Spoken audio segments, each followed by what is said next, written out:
Jimmy Kimmel was supposed to be accepting one of television's most prestigious honors. Instead, he turned the spotlight squarely onto President Donald Trump and delivered a roast that had the audience laughing, cheering, and talking long after the night was over. The late-night host took the stage in Beverly Hills on Sunday after Jimmy Kimmel Live received a Peabody Award, an honor recognizing excellence in broadcasting and storytelling. But rather than focus entirely on the achievement, Kimmel used the moment to take aim at the President of the United States.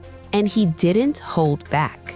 Kimmel began by poking fun at the fact that his comedy show was being honored alongside serious journalists and documentary filmmakers covering war, immigration crackdowns, and major global issues. Then came the punchline, quote, "I called our president Fatty Shack." Kimmel then joked that over the years, he had given Trump plenty of nicknames, and after a brief pause, he delivered another jab. He continued, quote, "And somehow we got a Peabody out of that. This country really has gone to."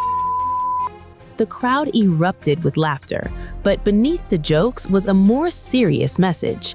Kimmel argued that criticizing political leaders should not be considered extraordinary in a democracy. He added, quote, "Making jokes about the president in America shouldn't win you a prize. We have the right, guaranteed by the Constitution, to criticize and satirize our leaders." That line quickly became one of the most talked about moments of the night. The comedian then thanked the Peabody organization for recognizing his show, despite what supporters describe as mounting pressure against dissenting voices.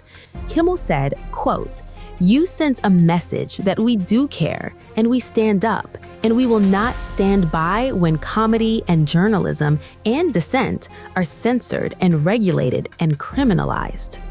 The award itself carried extra significance.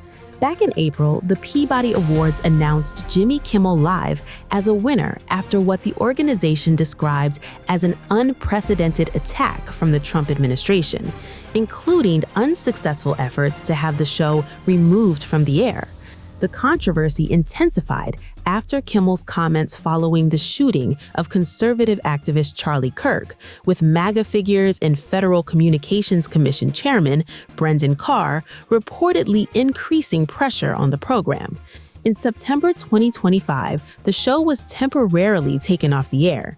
Now, months later, Kimmel has a Peabody Award in hand, and rather than simply celebrate the win, he used the moment to fire back at critics, defend political satire, and remind audiences that comedy and controversy have always gone hand in hand.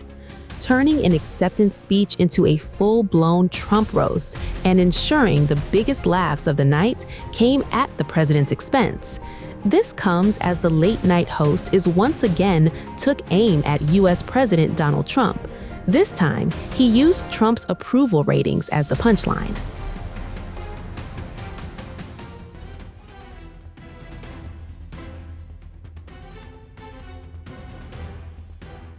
Late-night host Jimmy Kimmel is once again taking aim at U.S. President Donald Trump.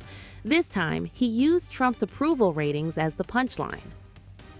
During the May 28th episode of Jimmy Kimmel Live, the comedian delivered a blistering monologue that mocked everything from Trump's polling numbers to his plans for America's 250th anniversary celebrations.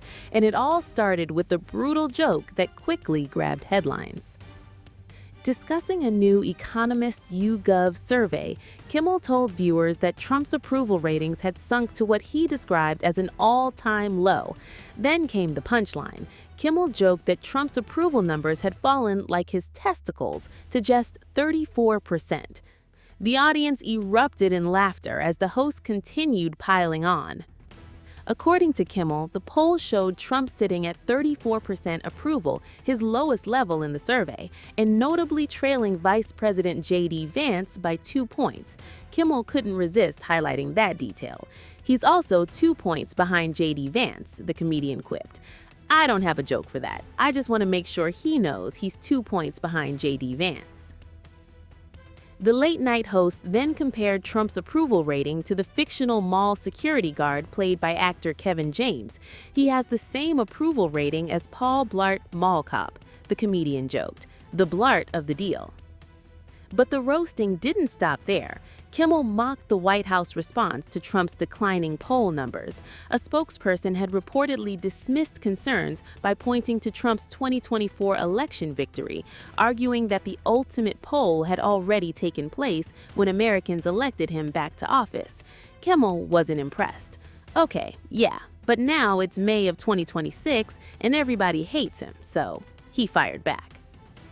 The comedian then rolled a montage of Trump repeatedly claiming he had done more for various groups of Americans than anyone else. After the clip ended, Kimmel sarcastically agreed, "You've done enough. Let's get someone else to take over. Give you a little break."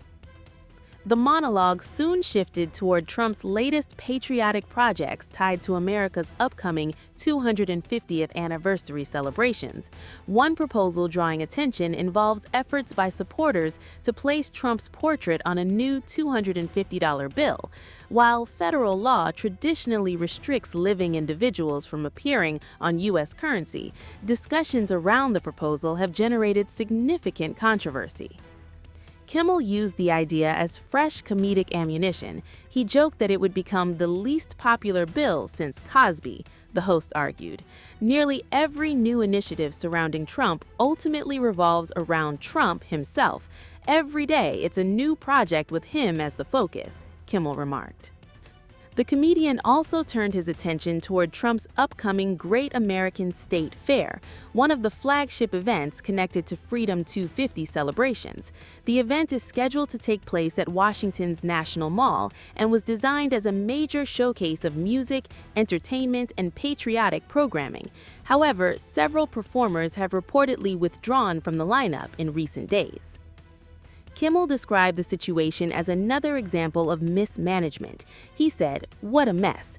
Everything they do, they screw up. They cannot do anything." Among the artists originally linked to the event were performers including Martina McBride, Bret Michaels, Young MC, and the Commodores. Several later announced they would no longer participate.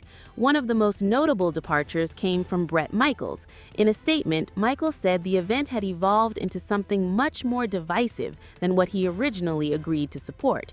He also cited concerns about safety and threats directed towards himself, his family, and his team.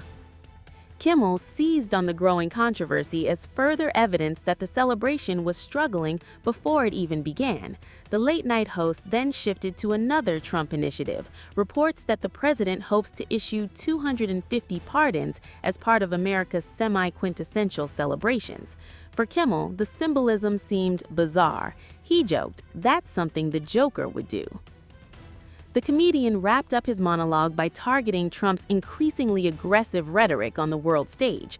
Referencing the president's recent warnings and threats aimed at foreign governments, Kimmel claimed Trump had now threatened roughly 1 out of every 13 countries on Earth. He joked, "The only person who's ever threatened more is Godzilla."